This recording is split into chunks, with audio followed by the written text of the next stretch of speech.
नाम है आलू की वर्कियाँ। चूँकि ये पतली पतली कटी होती हैं ना, इसलिए इन्हें वर्कियाँ कहते हैं। तो चलते हैं रेसिपी की तरफ। आलू 4 अदद, टमाटर 2 दरमियाने, नमक 1 चाय की चमची, लाल मिर्च पाउडर आधी चाय की चमची, हल्दी आधी चाय की चमची, हरा धनिया चंद पत्तियाँ, हरी मिर्चें 2 अदद, ऑयल 2 खाने के चम्मच और ज़ीरा सफ़ेद 2 चुटकी। सबसे पहले पैन को हमने चूल्हे पे रख दिया और उसके बाद उसमें 2 खाने के चम्मच ऑयल डाला। मैं ऑयल बहुत कम डालती हूँ क्योंकि सेहत के लिए अच्छा नहीं है। तो उसमें ज़ीरा डाल देंगे हम, यहाँ तक कि हल्का सा, सिर्फ 1 मिनट लेगा और ये ज़ीरा जो है वो थोड़ा सा ब्राउन सा हो जाएगा मज़ीद। और उसके बाद इसमें कटे हुए टमाटर डाल देंगे हम। टमाटरों को हल्का सा ऑयल में हम फ्राई करेंगे यहाँ तक कि हल्के नरम पड़ जाएं।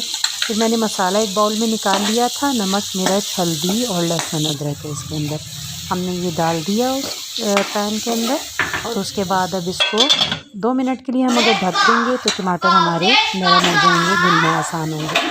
2 मिनट बाद खोला तो भुनने पे तो आ ही चुका था। 2-3 चम्मच चलाए और ये आलू इस तरह कटे हुए बारीक हमने डाल दिए। बस इनको मिक्स करेंगे, थोड़ा सा इसमें पानी ऐड करेंगे और उसके बाद इसको ढक देंगे 5 to 10 मिनट्स। 10 मिनट तकरीबन ये आलू लेंगे और 10 मिनट के बाद जब आप इन्हें खोलेंगे, अभी ये हाफ़ डन है। ये 5 मिनट बाद मैंने इनको चेक किया था बीच में, ताकि एक दफ़ा चम्मच चला दूँ और मसाला अच्छी तरह से सब आलूओं पर लग जाए, पूरी तरह मिक्स हो जाए। और फिर उसके बाद दोबारा कवर कर दिया था। आँच हम मीडियम लो रखेंगे, जिस वक्त इसको कवर करेंगे तो आँच निस्बतन हल्की रखेंगे ताकि ये गल जाए। लिहाजा मिक्स करने के बाद इसको दोबारा ढक देंगे और मज़ीद 5-7 मिनट के बाद जब हमें यकीन हो जाएगा कि आलू गल गए होंगे तो हमने खोला। ये देखिए मज़ेदार आलू तैयार हैं।